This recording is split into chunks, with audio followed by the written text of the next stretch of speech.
욥기 28장을 보겠습니다.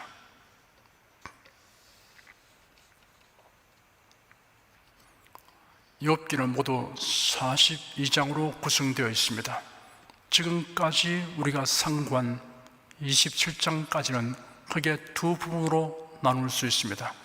1장에서 3장까지는 환난 당하기 전 욥의 경제, 가정, 신앙 상태와 환난이 그에게 밀어닥치게 된 배경 설명이 있었습니다. 그리고 환난 당한 직후에 욥이 보여준 경건한 태도와 논쟁의 도가슴이 된 욥의 독백이 기록되어 있습니다. 4장부터 27장까지는 욥에게 닥친 고난의 원인에 관련하여 욥과 친구들 간에 일어난 논쟁을 다루고 있습니다. 오늘 상고하게 되는 28장은 욥과 친구들과의 논쟁이 끝난 상태에서 욥이 지혜의 가치와 그 근원에 대하여 논하고 있는 내용입니다. 1절에서 11절까지 함께 읽겠습니다. 어느 날은 광이 있고 연단은 금은 나는 곳이 있으며 철은 흙에서 취하고 동은 돌에서 녹여 얻느니라. 사람이 흑암을 파하고 끝까지 근구하여 음녀와 요암 중의 광석을 구하되 사람 사는 곳에서 멀리 떠나 구멍을 깊이 뚫고 발이 땅에 닿지 않게 달려내리니 멀리 사람과 격절되고 흔들흔들 하느니라. 치면은 식물을 내나 지하는 불로 뒤진 것 같고 그 돌 가운데에는 남보석이 있고 사검도 있으며 그 길은 설계도 알지 못하고 묘의 눈도 보지 못하며 위험스러운 짐승도 밟지 못하였고 사나운 사자도 그리로 지나지 못하였느니라. 사람이 굳은 바위에 손을 대고 산을 뿌리까지 물어뜨리며 돌 가운데로 도랑을 파서 각종 보물을 눈으로 발견하고 시냇물을 막아 스미지 않게 하고 감추었던 것을 밝은 대로 내느니라. 방금 읽은 부분은 땅 속의 보화를 찾으려는 인간의 불굴의 노력에 대하여 묘사하고 있습니다. 은금과 철과 동을 얻기 위해 광부들이 채굴하는 과정에 대해 언급하였습니다. 광석을 캐기 위하여 바위를 뚫고 땅속 깊이 파내려 가면서 온갖 곤란과 위험을 무릅쓰는 과정을 자세히 묘사하고 있습니다. 보화는 거저 얻어지는 것이 아닙니다. 하나님은 금은 보화를 땅속 깊은 곳에 두셨습니다. 그것을 얻기 위해서는 힘써 채굴하고 재련해야 합니다. 그런 노력에는 열정과 담대함 그리고 기술과 인내가 있어야 합니다. 12절에서 14절까지 읽겠습니다. 그러나 지혜는 어디서 얻으며 명철의 곳은 어디인고 그 값을 사람이 알지 못하느니 사람 사는 땅에서 찾을 수 없구나. 깊은 물이 이르기를 내 속에 있지 아니하다 하며 바다가 이르기를 나와 함께 있지 아니하다 하느니라. 그러나 지혜는 어디서 얻으며 명철의 곳은 어디인고 하였습니다.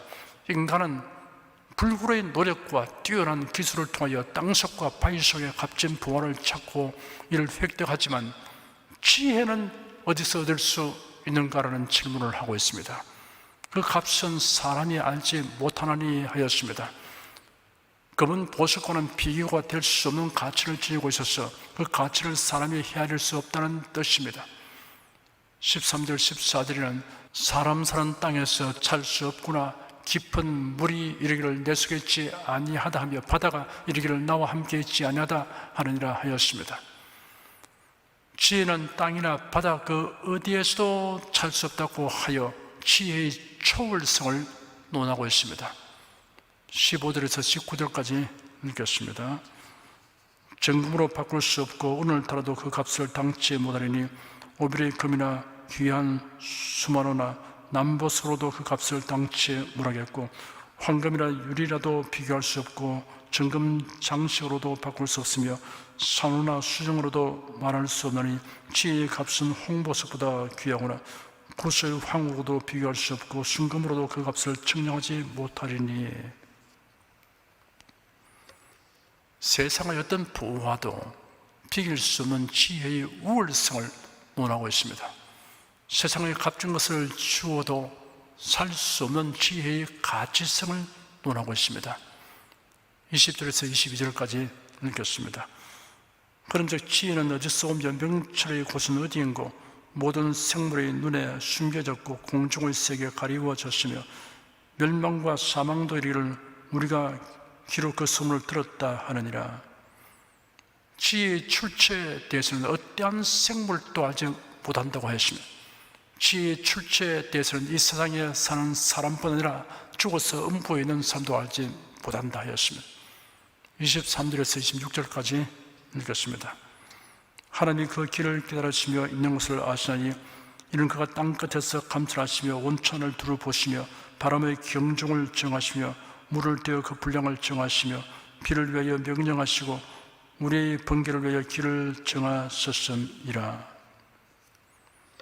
지혜의 근원과 출처는 하나님이십니다.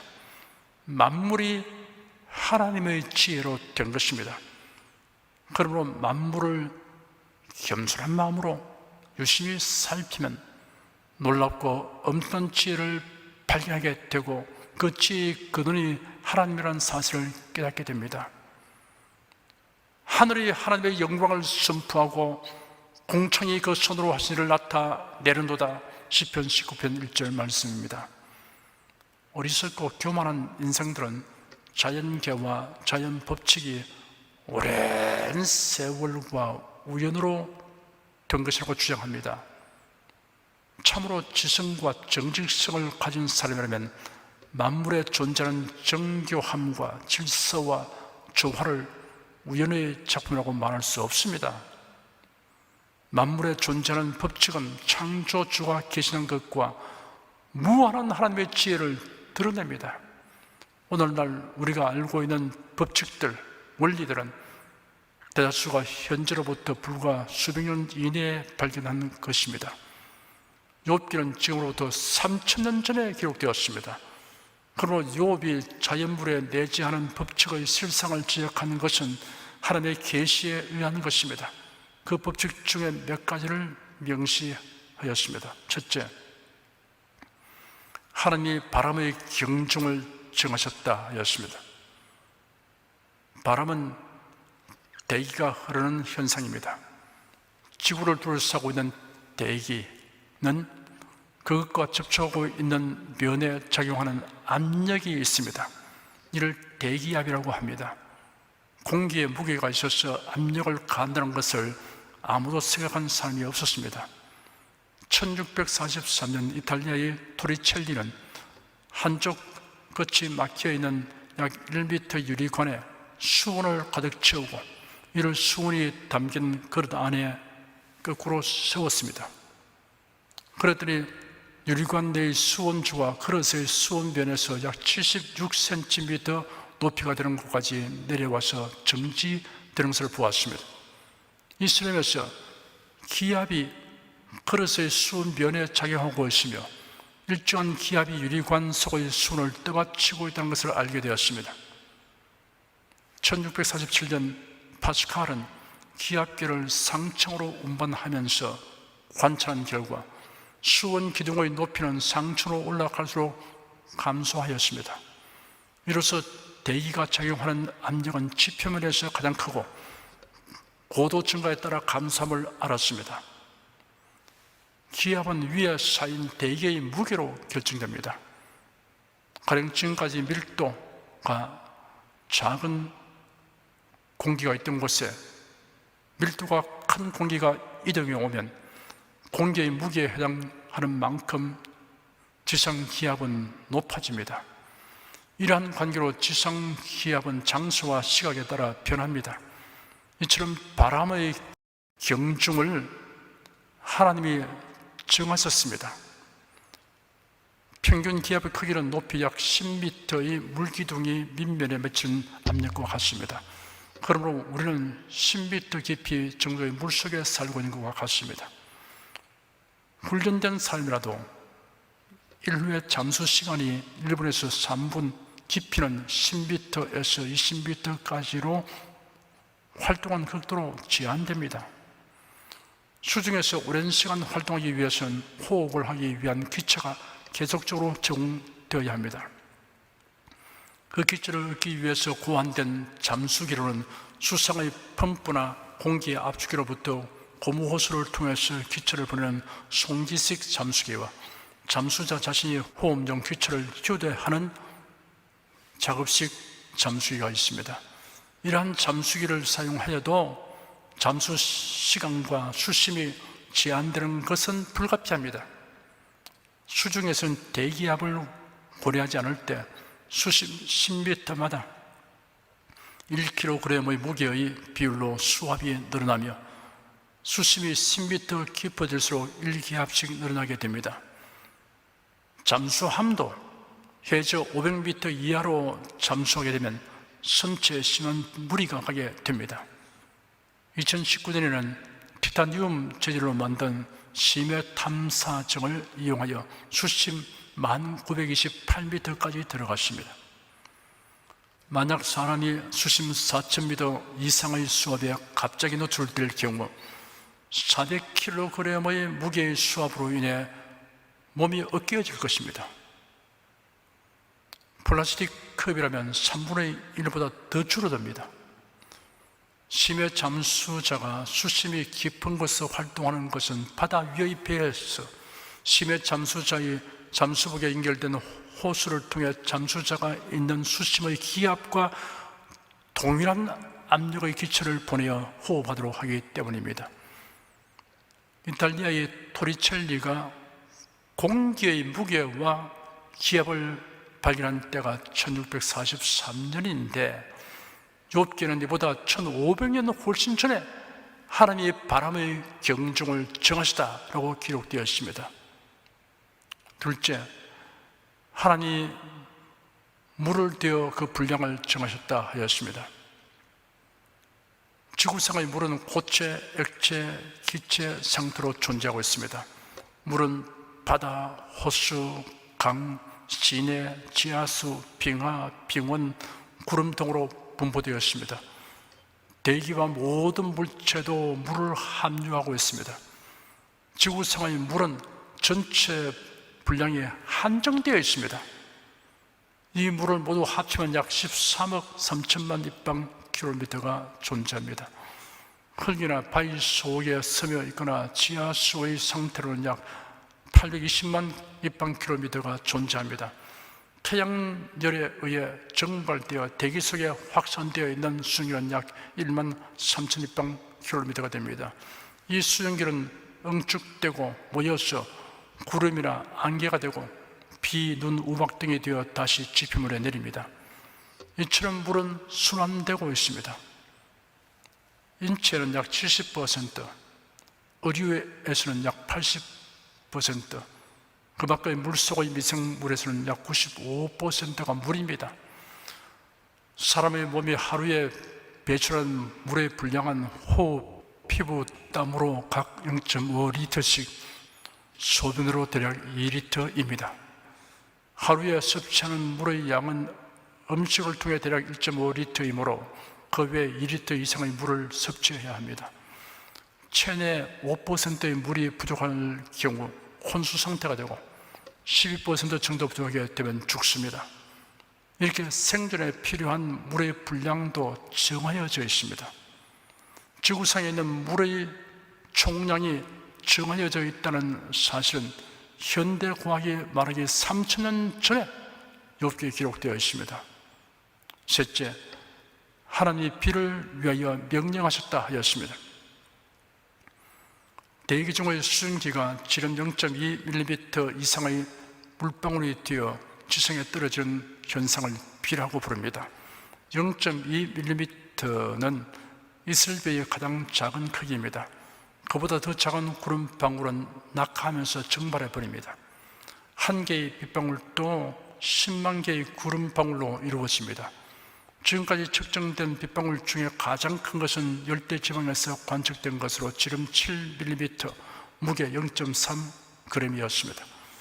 물이 증발하여 수증기가 되고 수증기가 모여 구름이 형성되어 비가 되어 내리는 이런 순환이 아니면 생명체가 살 수 없습니다.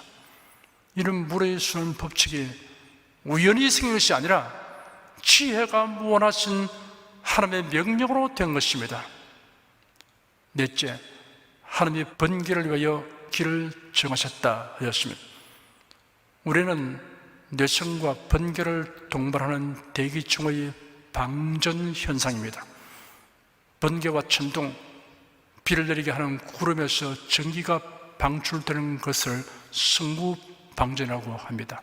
승구방전이 지표면에 달하면 이번에는 반대로 지표면으로부터 더 밝은 방전이 그 구름을 향하여 상승되어 가는데 이것을 복귀방전이라고 합니다. 이들 전체의 방전은 거의 1000분의 몇 초에 불과한 짧은 순간에 일어나므로 육안으로는 하나의 전광으로 보입니다. 지명과 네온 사이에 일어나는 방전을 낙뢰 벼락이라고 합니다. 방전이 있으면 그 경로에 따라 공기는 급격히 1만 도씨 이상으로 가열되므로 폭발함이 발생합니다. 번개가 번쩍하고 나면 잠시 후 우르르 쾅 하는 천둥 소리가 들립니다. 사실 번개불과 천둥 소리는 동시에 생겨난 것입니다.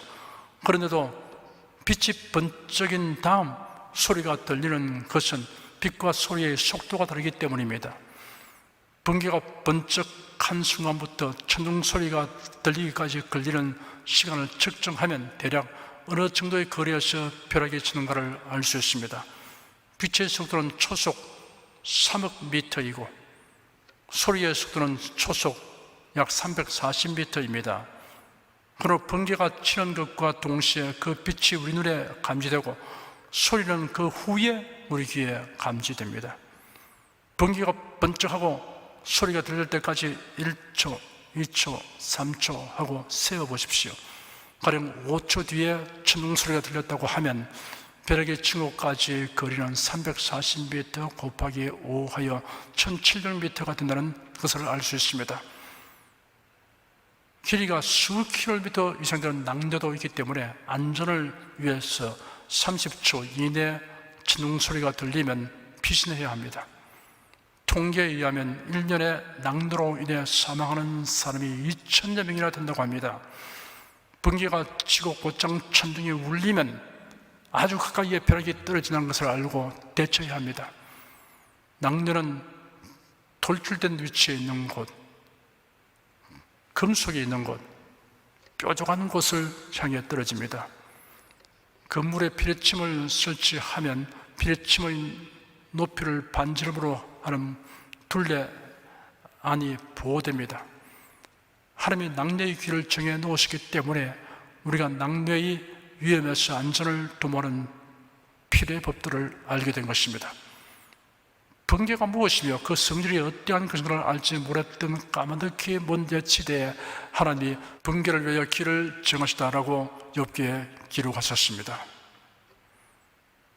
27절 한 절 읽겠습니다.